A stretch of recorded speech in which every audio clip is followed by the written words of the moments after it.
അർജുനൻ കൃഷ്ണനോട് ചോദിച്ചു, കൃഷ്ണ, പാപം ചെയ്യാൻ ഇഷ്ടമില്ല, എങ്കിലും എന്തുകൊണ്ട് പാപം ചെയ്യുന്നു?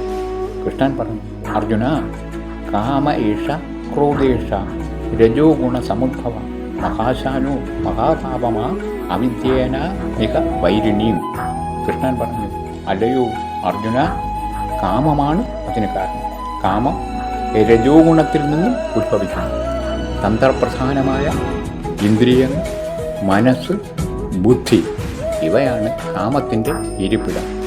അർജുന, കാമം ക്രമേണ ക്രോധമായി മാറി പാപം ചെയ്യും. കാമം പരമശത്രുവാണെന്ന് മനസ്സിലാക്കണം.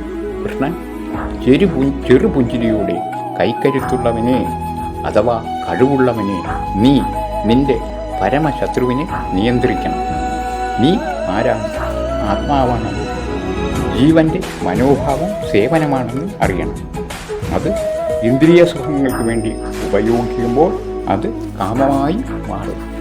അർജുന, നീ നിന്റെ കരുത്ത് ഇന്ദ്രിയ സുഖങ്ങൾക്ക് വേണ്ടി ഉപയോഗിക്കാതെ പരമാത്മാവിൻ്റെ സേവനത്തിന് വേണ്ടി ഉപയോഗിക്കുമ്പോൾ നിന്റെ പരമശത്രുവായ കാമവും ക്രോധവും കൃഷ്ണാവബോധമായി മാറും. ഹനുമാൻ തൻ്റെ ക്രോധം ലങ്ക ചുട്ടുകരിച്ച് രാമന് വേണ്ടി ചെയ്തപ്പോൾ ഹനുമാൻ ആരാധ്യനായി.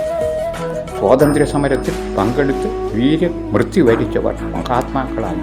അർജുന, സ്വാർത്ഥചിന്തയില്ലാതെ പരമാർത്ഥബോധത്തോട് കൃഷ്ണാവബോധത്തോട് ചെയ്യുന്ന ഏത് കർമ്മവും മഹത്തരമാണ്. അതിൽ പാപമില്ല. യജ്ഞരൂപത്തിൽ സേവന മനോഭാവത്തോട് സ്വാർത്ഥ ചിന്തയില്ലാതെ പരമാത്മാവിന് വേണ്ടി ചെയ്യുന്ന ഏത് പ്രവൃത്തിയിലും പാപം ഉണ്ടാകുകയില്ല. പാപത്തെ ഇല്ലാതാക്കി ജീവിത വിജയം നേടാം. കൃഷ്ണാവബോധത്തോടെ ജീവിക്കുക, ജീവിത വിജയം നേടുക. ജയ് ശ്രീകൃഷ്ണ.